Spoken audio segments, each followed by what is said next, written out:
지금 함께 예배드리시는 우리 온 성도님들, 주님께서 주시는 평강이 넘치시기를 축원합니다. 오늘 하나님께서 주시는 말씀의 핵심에 너희는 나를 누구라 하느냐, 나를 누구라고 이해하느냐, 이것은 질문이고 우리들이 답해야 하는 것입니다. 2000년 전에 주님께서 그의 제자들에게 물으셨지만 이 아침 우리 말씀을 통해서 또 우리에게 물으시는 줄로 믿고, 또 우리도 이에 주님께서 원하시는, 그리고 주님께서 듣고자 하시는 답을 하고 또 그 말씀대로 살 수 있기를 원해 보는 것입니다. 지난 주일에 모세에게 나는 스스로 있는 자라, 여호와라, 그리고 아브라함의 하나님, 이삭의 하나님, 야곱의 하나님, 너의 하나님, 나는 너를 부르고 또 너를 나의 사역으로 보내는 하나님이라 말씀을 하신 것을 기억합니다. 오늘은 그 예수 그리스도께서 육신으로 계실 때 3년간 훈련시켰던 제자들을 놓고 이 질문을 하시고, 또 그 질문을 통해서 우리가 이 자리에 예배하는 가운데 우리는 어떤 예수 그리스도를 우리 주로 고백하는가를 함께 생각할 수 있습니다. 하나님의 이름, 예수 그리스도의 이름, 의미 충만한 이름이고, 하나님이 누구시고 예수 그리스도가 누구이신지를 우리에게 열어 보여주시는 계시입니다. 오늘 이 질문을 가이사라 빌립보라는 지역에서 하고 있다는 것이 중요한 힌트가 됩니다. 성경 말씀 기록할 때에 시간과 장소를 기록할 때는 특별한 의미가 있기 때문이고요. 이것이 마가복음뿐만이 아니고 마태복음 16장에 그리고 누가복음 9장에 다 기록이 되어 있는 아주 중요한 사건입니다. 세 군데 전부 다 가이사라 빌립보라는 지역에서 예수님께서 물으셨다, 그렇게 되어 있습니다. 고대 도시들 가운데는 왕들의 이름을 붙인 도시들이 여럿 있습니다.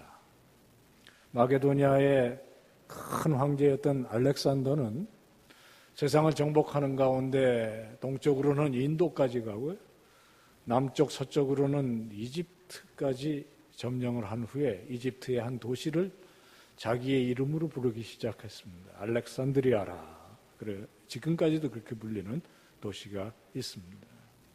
가이사라 빌립보도 가이사 아우구스투스가 이 갈릴리 지역을 통치하는 헤롯 빌립에게 준 도시였습니다. 이 빌립이 고마워서 이 도시의 이름을 가이사 빌립보 이렇게 이어서 부른 것입니다. 그리고 그런 의미에서 이 가이사라 빌립보는 사도 바울이 전도여행을 할 때 마게도니아에 들어갔던 첫 성인 빌립보와 구별이 되는 이 성은 유대 땅 속에 있는 한 지역입니다. 유대 땅은 맨 아래 예루살렘을 중심한 유다가 있고요, 그 위에 사마리아가 있습니다.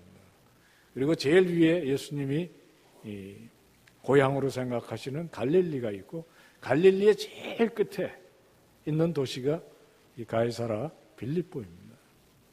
가이사라 빌립보는 할만산 산 기슭 골짜기에 있는 크지 않지만 굉장히 중요한 전략적인 요충이고, 지리로 볼 때 유대의 끝입니다. 북쪽 끝입니다. 우리 남한으로 여기면 뭐 고성이나 철원쯤 되는, 더 이상 할 수가 없는 끝자락입니다.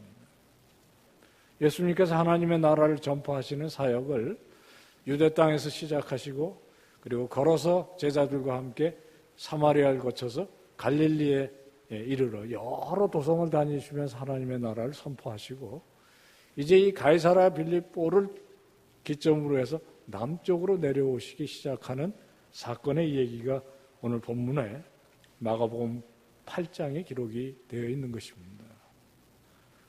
가이사라 빌립보에서 이 말씀을 하시는 것은 예수님의 사역에 어떤 전환점이 왔다는 것을 보여주는 신호이기도 합니다.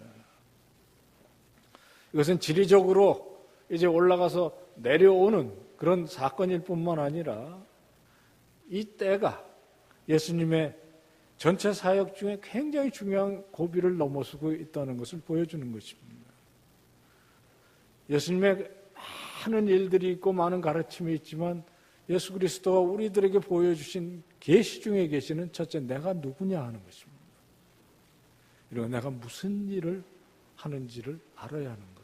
이 두 가지인데 오늘 이 본문에서 우리가 들은 하나님의 말씀에 그 둘을 함께 볼 수가 있습니다. 이 사건 이후에 예수님께서 이제 남쪽으로 내려오기 시작하면서 모든 사건은 급박하게 진행이 됩니다. 9장에 이르르면 베드로와 야고보를 데리고 산에 올라가서 베드로와 요한과 야고보를 데리고 산에 올라가서 변화된 모습을 보이시는 변화산 사건이 있고요.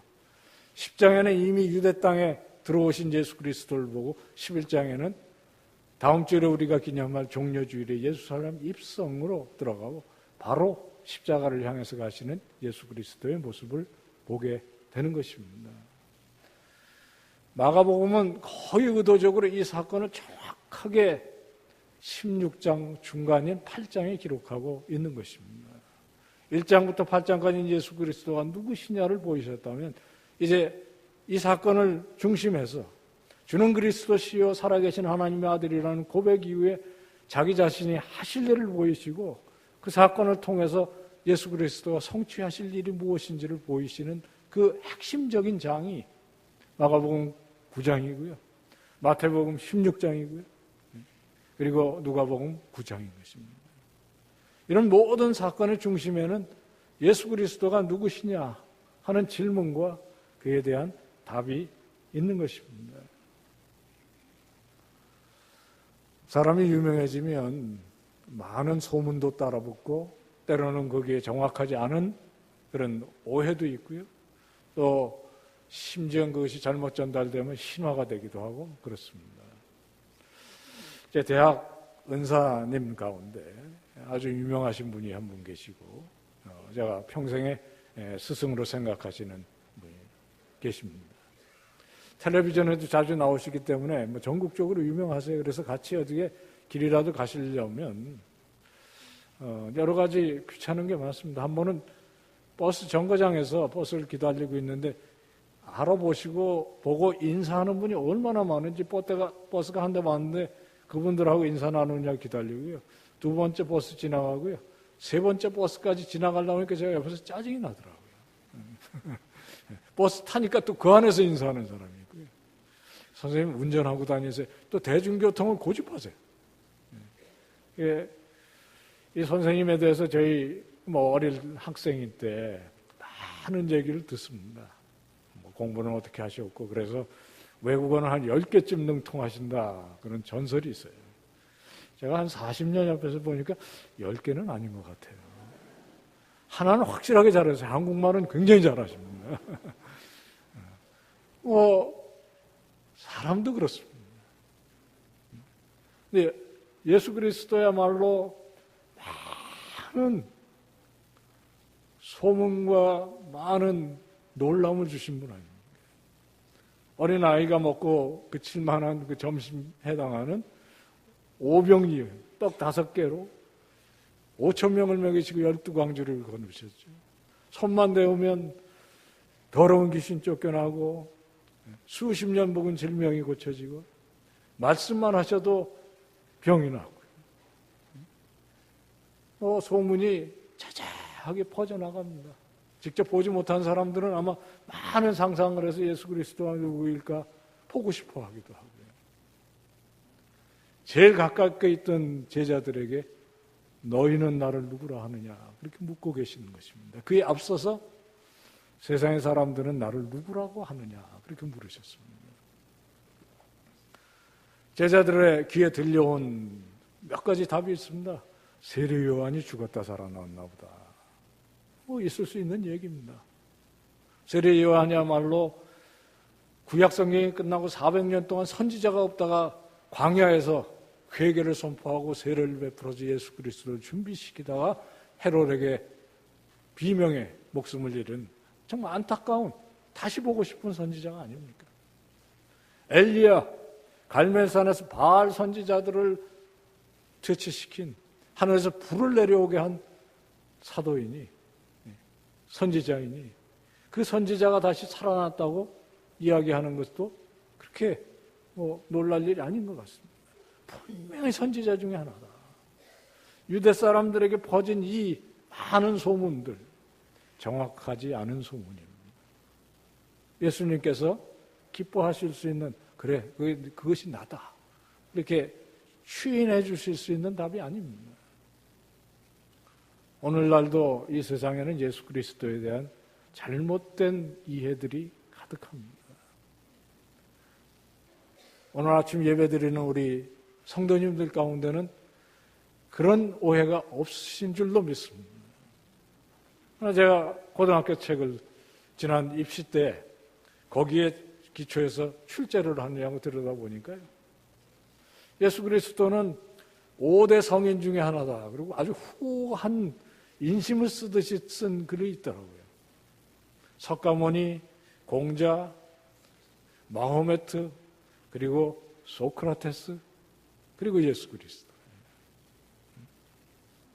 예수 그리스도는 사랑을 가리키신 분이고, 예수 그리스도에 뭐가 있냐? 사랑. 남을 위해서 대신 죽어주는 사람. 그래서 사람은 자고로 남을 섬기면서 살아야 된다는 섬김의 도를 보여준 위대한 스승. 세상은 그 정도만 해도 예수 그리스도에서 충분히 경의를 표했다고 생각합니다. 예수 그리스도는 그것으로 기뻐하시지 않으십니다. 세상에 이 5 사람들 가운데 예수님만 빼고 이 4 사람 다 사실 자기를 드러내는 것을 별로 그렇게 중요하게 생각하지 않았던 것 같아요. 예를 들어 소크라테스는 내가 누구냐를 가리키기보다 제자들에게 네가 누군 줄 알라, 그걸 가리켰습니다.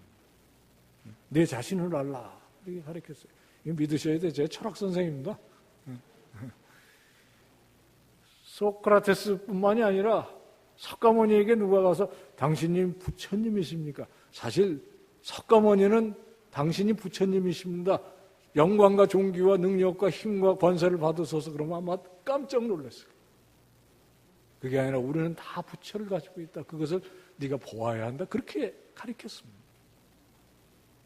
마호메트에게 가서 누가 당신이 알라이십니까? 이렇게 물으면 손사래를 쳤을 거예요. 유독 예수 그리스도만이 모든 가르침의 핵심이 자신에게 있습니다. 이것은 우리들이 이 아침에도 깊이 생각해야 하는 것입니다. 다른 모든 사람들, 특별히 석가모니는 달을 가리키는 손가락을 볼 것이 아니라 달을 보라, 그렇게 얘기했어요. 자기 자신으로부터 주의를 돌려서 부처가 되는 도를 가리켰지 나를 믿으라, 그렇게 한 적이 없습니다. 내가 길이고 생명이고 나의 모든 것을 따라 사는 것이 곧 구원이라고 얘기하지 않았습니다. 예수 그리스도만이 내가 길이요 진리요 생명이라 그렇게 말씀하십니다. 그 차이는 무엇입니까? 우리가 이 아침에 섬기는, 예배드리는 그 예수 그리스도가 어떤 분이시길래 그렇게 하시는 것입니까?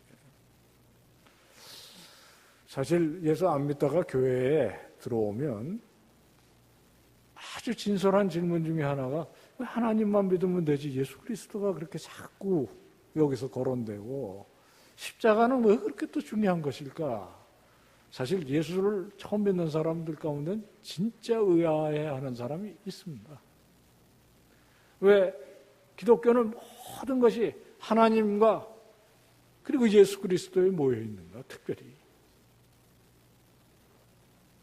예수 그리스도는 자기 자신이 누구인지를 분명히 보이셨고요, 우리 모든 그리스도인들에게 자신이 누구인지를 확실히 알기를 원하십니다. 그리고 그 일에 있어서 선택의 여지를 주시지 않습니다. 그러나 예수 그리스도가 자신이 누구라고 얘기하신 그대로 믿는 수밖에 없고요. 그러지 않으면 예수 그리스도는 사실 믿을 수 있는 분이 아니십니다. 예수 그리스도가 말씀하신 그대로 길이요 진리요 생명이 아니시면 사실 예수 그리스도가 얘기하신 사랑의 진리나 이 모든 것들은 그렇게 큰 의미가 없을 수 있습니다. 그래서 예수 그리스도는 내가 누구인 줄을 아는 일에 가장 관심을 가지고 엘리야나 세례 요한이나 선지자가 다시 살아났다고 하시는 말씀에 흡족해하지 않으면서 제자 공동체에 눈길을 돌려서 그들에게 너희는 나를 누구라 하느냐 묻고 계시는 것입니다. 이 아침에 그 똑같은 질문이 우리 각자에게 주어진 그런 질문으로 우리들이 받고 내가 10년, 20년, 30년, 40년, 80년을 그 주님을 안다고 따라왔지만은 조금은 새삼스럽지만 정말 그 주님이 듣기에 흡족한 정말 베드로에게 칭찬하셨듯이 내가 복이 있도다. 내가 이것을 알게 된 것은 성령께서 너에게 복 주시고 깨우치신 것이니 복이 있다. 칭찬받는 우리 온 성도님들 다 되시기를 축원합니다.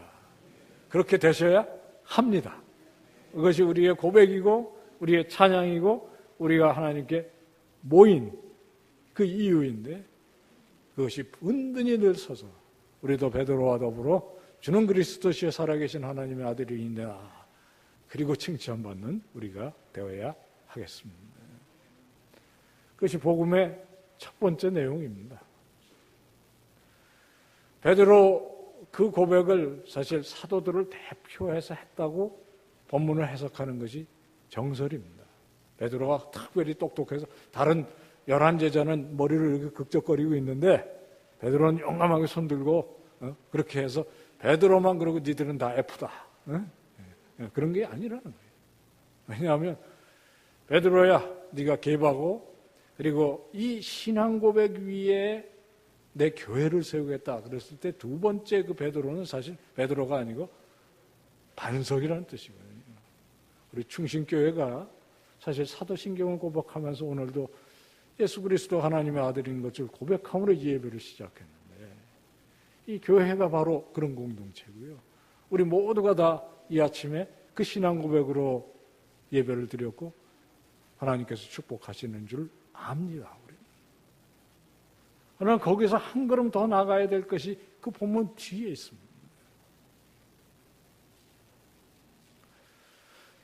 예수 그리스도는 가이사라 빌립보에서 자신의 공생애의 반을 돌아 나오시면서 이 질문을 하셨고 그 질문에 답을 들은 후에 비로소 자신의 하실 일을 나타내시기 시작하셨다는 것입니다. 성경은 마가복음, 마태복음, 누가복음 다 똑같이 뭐라고 얘기하고 있냐면요. 주는 그리스도시여 살아계신 하나님의 아들이라는 고백을 정점으로 해서 그때로부터 그리고 비로소 하나님의 아들인 살아계신 하나님의 아들인 예수 내가 무엇 때문에 이 세상에 왔느냐를 보여주고 있는 것입니다. 예수님의 일은 배불리 먹도록 떡을 먹이시는 일 그건 작은 일입니다. 눈먼 자를 고치시고 병자의 병을 물리치고 귀신을 쫓아내고 그리고 하나님의 나라의 진리에 대해서 가리키는 것 그것도 한 부분이에요. 예수 그리스도의 하신 일의 가장 핵심은 우리가 이 주간에 기억하는 예수님의 고난입니다. 그것이 예수 그리스도를 석가모니와 공자와 마호멧과 소크라테스와 다르게 하는 것이고요. 그것은 예수 그리스도 살아계신 하나님의 아들만이 하실 수 있는 일이고요. 살아계신 하나님의 아들이어야 하셔서 의미가 있는 일입니다. 이 세상에 국가를 위해서 죽은 사람 많고요. 남을 위해서 대신 죽은 의인들이 많습니다. 그러나 그분들의 희생을 우리들이 기억은 하지만 그것을 통해서 믿고 하나님 앞에 의롭다 인치심을 받을 이름은 오직 예수 그리스도 뿐이신데, 그것은 주는 그리스도시에 살아계신 하나님의 아들이시라는 진리 위에 서 있는 사실인 것입니다. 그래서 예수님께서 온 힘을 다해서 제자 훈련의 첫 단계요, 사실은 대부분이 내가 누구인지를 보이시려고 하신 것이고요.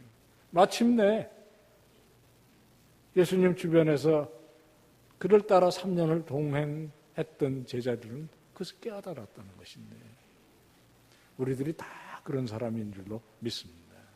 그냥 우리가 그 신앙 고백으로 나왔고 예수는 누구신가 우리가 찬양할 때 그 찬양은 드렸지 않습니까?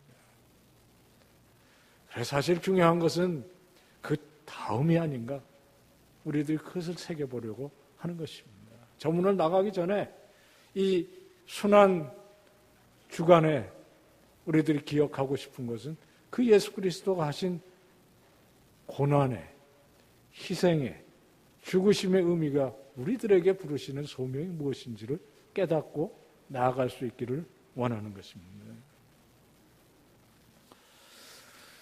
학교에서 학생들 시험을 봅니다. 이 사실 어떻게 보면 이게 마태복음 16장, 28장 중에 중간쯤 되고요. 마가복음 8장, 16장 중에 정확하게 가운데고요. 누가복음 24장 중에 9장이니까 그것도 반인데 이게 꼭 중간고사 같아요.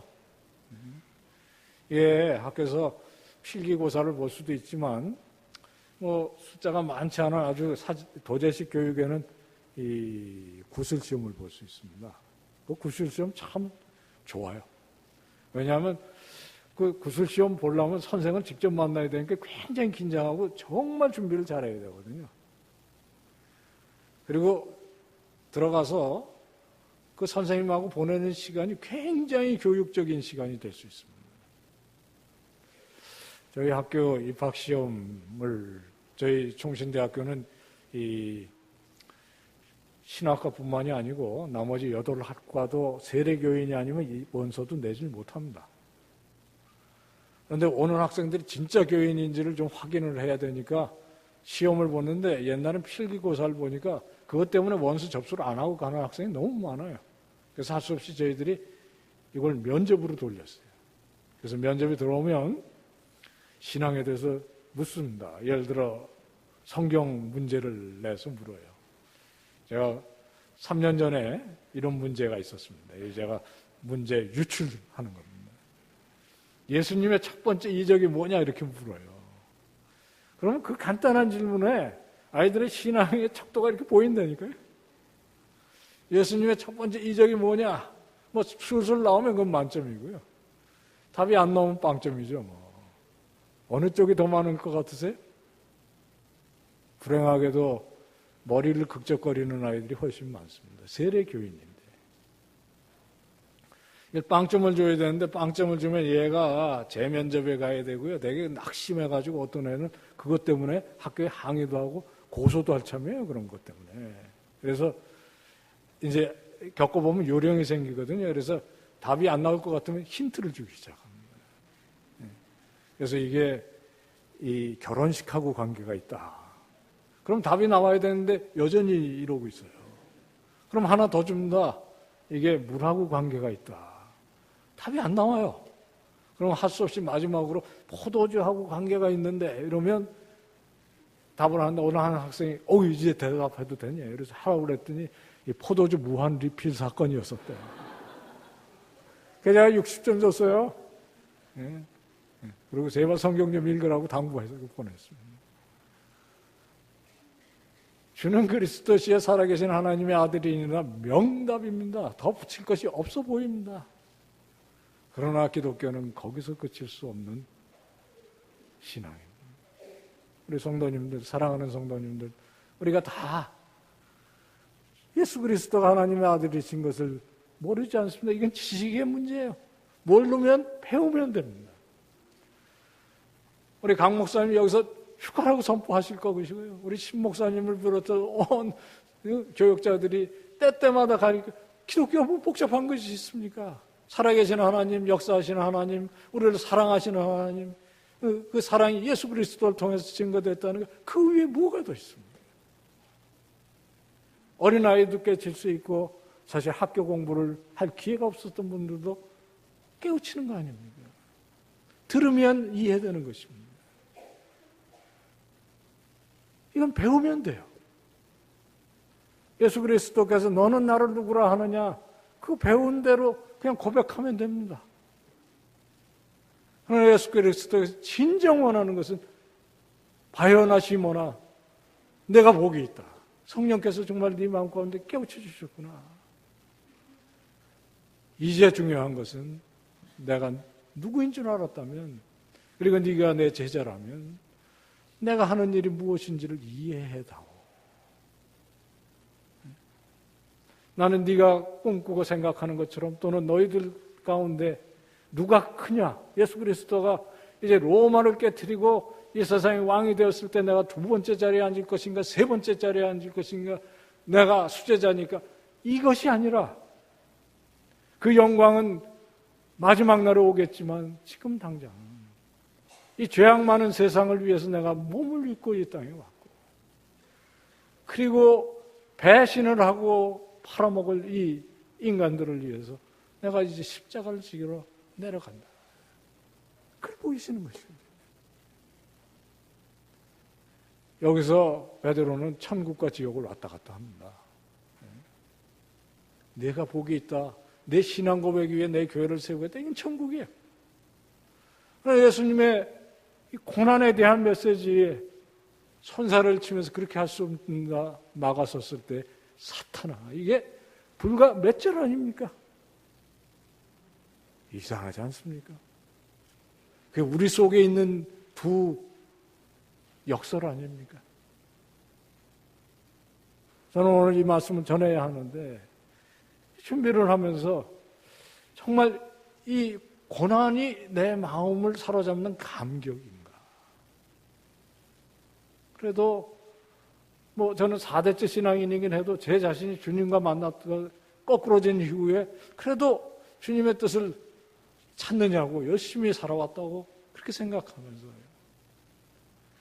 정작 이 메시지를 우리 성도님께 대언을 해야 되는데, 제가 전하는 것은 아니지만 그래도 내 마음속에 불타는 고난에 대한 애정이 있어요. 애정이 아니라 두려워요. 두렵더라고요. 그러나 우리 성도님들, 그리스도인의 길은 십자가의 길입니다. 한국교회가 이것을 놓아버렸을 때 오늘날 세상으로부터 존경과 칭찬 대신 손가락질을 당하는 거 아니겠습니까? 주는 그리스도시여 살아계신 하나님의 아들이니다. 우리가 배워서 입으로 고백할 수 있습니다. 그리고 그런 살아계신 하나님, 역사하신 하나님이 이 세상의 주인인 걸 알 때 우리 자신도 높아주는 줄 아나 높아지기 앞서 십자가의 진리가 무엇인지를 기억해야 되는 것이고요. 특별히 이 순환을 우리가 앞두고 있는, 그래서 특별 새벽기도도 하는 이 기간에 정말 나는 그리스도 앞에 살아있는 그리스도인인가? 우리가 그리스도의 고난의 길까지도 기꺼이 쫓아갈 수 있는, 정말 그리스도께서 사랑의 눈길로 바라볼 수 있는 제자가 되어가는가? 그것이 오늘 이 본문 가운데 너는 나를 누구라 하느냐 라고 물으실 때 그 사랑 깊은 예수님의 질문이라고 저는 믿습니다. 이것은 질문입니다. 답해야 하는 것이고요. 모르면 배울 수 있는 것이고요. 배우고 신앙 고백할 수 있는 것입니다. 그러나 너희가 나의 제자라면 내 고난을 이해하고, 그리고 이 고난에 동참하는 심령이에요. 동참의 첫 번째는 예수 그리스도의 고난이 나를 위해서 무엇을 하셨는지를 뼈저리게 체험하는 것입니다. 그 고난의 의미를 내 삶 속에서 이해하지 못하는 사람은 그리스도인의 제자로 사실 출발을 새롭게 해야 되는 것이 아니겠습니까? 오늘도 우리 예수 그리스도께서 우리를 향해서 물으십니다. 너는 나를 누구라 하느냐? 우리가 대답합니다. 주는 그리스도에서 살아계신 하나님의 아들입니다. 복이 있다. 이제 그대로 살고 그대로 나를 따라서 행하거라 부탁하십니다. 우리 사랑하는 성도님들, 예수 그리스도를 주라 고백하시고 기꺼이 우리의 삶을 통해서 그의 고난을 살아드리는 귀한 결심이 저 문을 날아가기 전에 우리 가운데 세워지기를 주의 이름으로 축원합니다. 하나님 아버지, 우리들에게 오늘 누구이신지를 보이시고 그 길을 따라오라고 축복하신 그 음성을 듣습니다. 주의 용기를 주시고 우리들에게 이와 같은 헌신도 허락해 주시옵소서. 예수님의 이름으로 간구하옵나이다.